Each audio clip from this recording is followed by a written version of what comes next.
baleni lek nyemprot suket iki mumpung cuacane terang. Wingi lah tak semprot sistemik, saiki tak kontake men lek kuning. Kok tak deleki nang alasku. Waduh, lali lek nyegeri aku, kudune tak saweni men ra ono sing ngarit.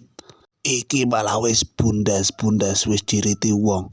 Sopo ya kira-kira sing ngarit? Wah, sak wedhus iki. Muga-muga wedhuse ora mati lah.